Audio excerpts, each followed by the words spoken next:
Good afternoon and welcome to our webinar today, presented to you with the support of the Australian Dysphonia Network and the Dr Liang Voice Program at the University of Sydney.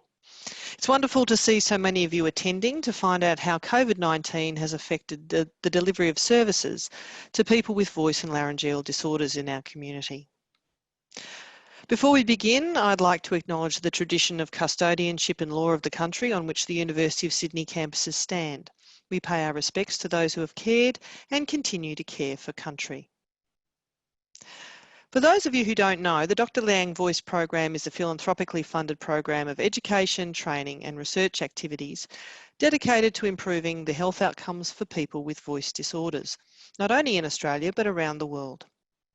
The program began in 2017 and has now established a regular series of professional development workshops and events for ENTs and speech pathologists, as well as supporting community stakeholder events such as those run by the Australian Dysphonia Network. We currently run a large research program supporting numerous higher degree research students across a range of areas in ENT and speech pathology, specifically focused on improving assessment and treatment of voice and laryngeal disorders. For those who don't know, the Australian Dysphonia Network is an organisation that supports people with voice disorders in a myriad of ways. The energy and vision of its board over the years has resulted in a range of resources and supports for those in the community whose life has been impacted by voice disorder. I love my voice. It's my income, my identity, my love line, my lifeline. And I never really thought about my life without it. I mean, who does? I never thought I would feel so isolated. I never thought I'd lose my singing career. I never thought I'd struggle to read to my grandchildren. I never thought it would be so hard just to go out with my friends or even order a coffee. I never thought that I would lose myself. Simply explained, the term dysphonia means difficulty making voice sounds, but we know there is nothing simple about living with it. The Australian Dysphonia Network offers support and advocacy for those people whose lives are upended by chronic voice disorders. They work closely with researchers to help speed up diagnosis and to improve the lives of those affected.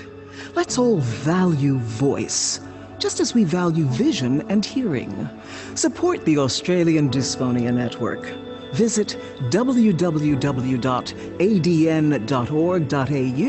to find out more or to donate and to help their research and support projects. Okay. Now, the President of the Australian Dysphonia Network, Louise Bale, has joined us tonight, but is in an area of fluctuating internet bandwidth. So to prevent any problems with her welcome message, she's kindly pre-recorded it. So thank you, Lou, for welcoming us tonight.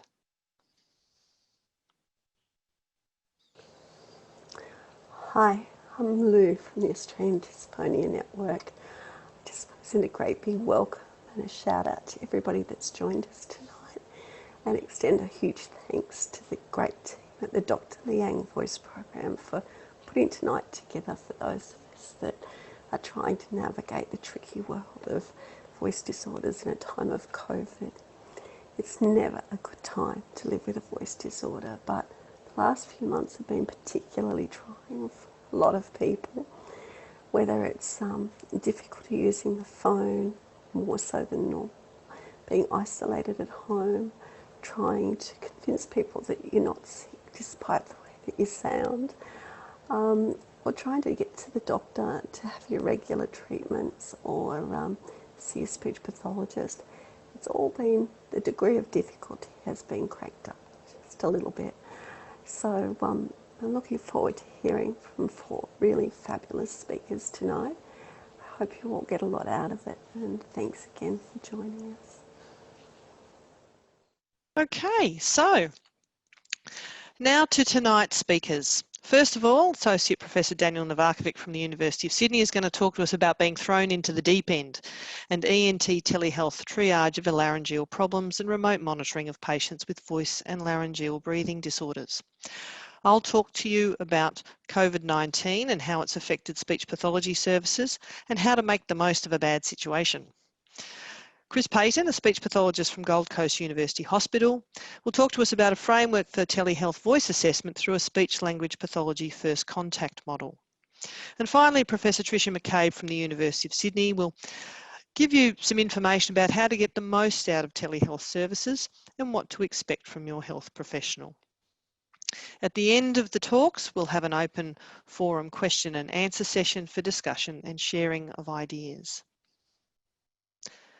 So without further ado, I'd like to introduce our first speaker.